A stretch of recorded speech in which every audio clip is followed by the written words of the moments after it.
गुरुकुल कुरुक्षेत्र का वेद प्रचार विभाग गांव-गांव में जाकर युवाओं में बढ़ती नशे की प्रवृत्ति को रोकने एवं लोगों को संध्या हवन के माध्यम से वैदिक संस्कृति से जोड़कर सभ्य समाज के निर्माण में अनुकरणीय कार्य कर रहा है।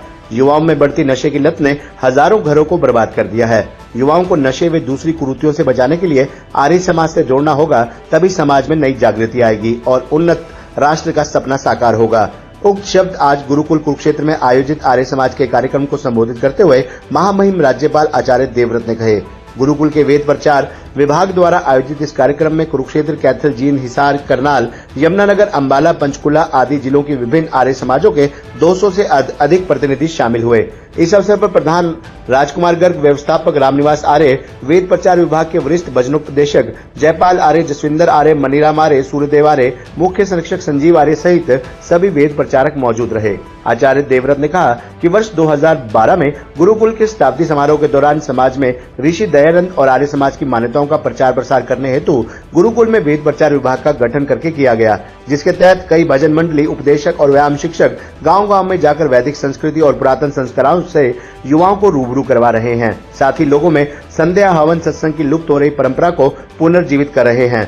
उन्होंने कहा कि गुरुकुल कुरुक्षेत्र एकमात्र ऐसा संस्थान है जहां लोगों में कुरीतियों के विरुद्ध जागृति लाने के लिए वेद प्रचार विभाग का अलग से गठन किया गया है और 20 लोगों की टीम समाज से पाखंड, अंधविश्वास, कन्या भ्रूण हत्या, नशा व मांसाहार के विरुद्ध अभियान चलाकर लोगों को सदमार्ग पर चलने का संदेश दे रही है।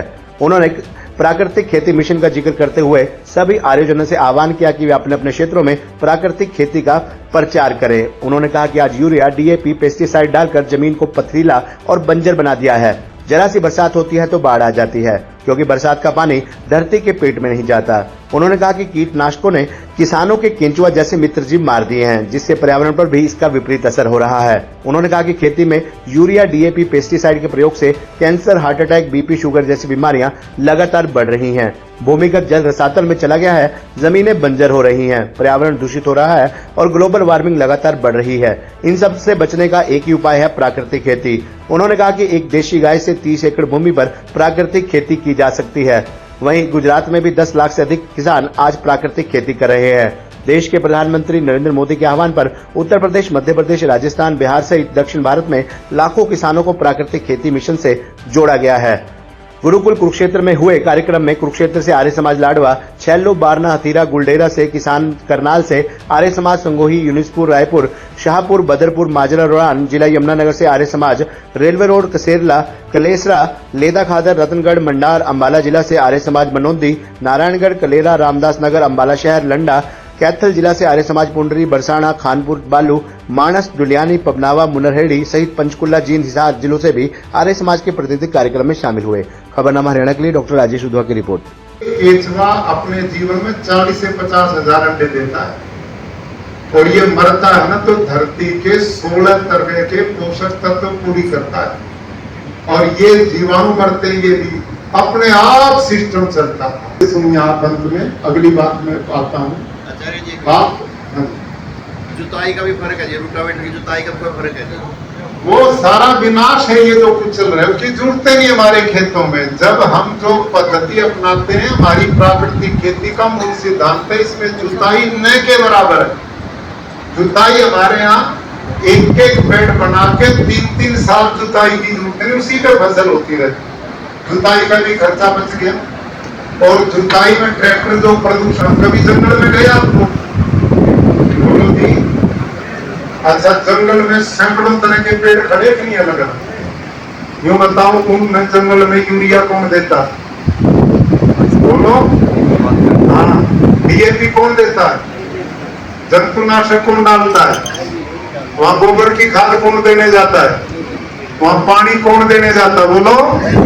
कोई जाता नहीं। और जंगल के किसी भी पेड़ के पत्ते को तोड़ो, किसी पेड़ के, और किसी प्रयोगशाला में ले जाओ, उस पत्ते में एक भी तत्व की कमी नहीं मिलेगी। जब वहां कोई कमी नहीं है तो मेरे खेत में वो काम क्यों नहीं होगा जो जंगल में होगा? समझ में आएगी कि नहीं? जो नियम जंगल में काम करे वही हमारे खेत में काम करे, इसका नाम प्राकृतिक खेती है। ये है प्राकृतिक खेती। और ये सारा वातावरण हमारे उन खेतों में जो किसान प्राकृतिक खेती करते हैं 2 ही साल में वो वातावरण खड़ा हो जाता है। हमारी गुरुकुल की 100 किले तो जमीन बिल्कुल बंजर जमीन, रेही की जमीन, कल्लर की जमीन थी। आज उस जमीन में आप धान देखना जो खड़े हैं, अभी लगा रहे हैं, 4-5 दिन में धान बदल जाता है। इतना उत्पादन इस प्राकृतिक ही, क्योंकि केचुए का भंडार हो गया। सूक्ष्म जीवन देखे ना, केचुए ने पकड़ के थोड़ा ला रखे, ये पकड़ के तो लावा जब कहीं मिले, छोड़े नहीं, सब खा लिए, खत्म कर दिए।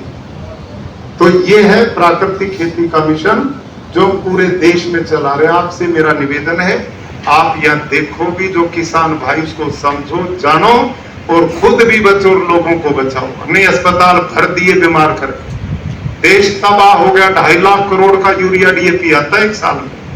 तो ये विषय तो इतना रहा। दूसरी बात पे आता हूं, मुझे बहुत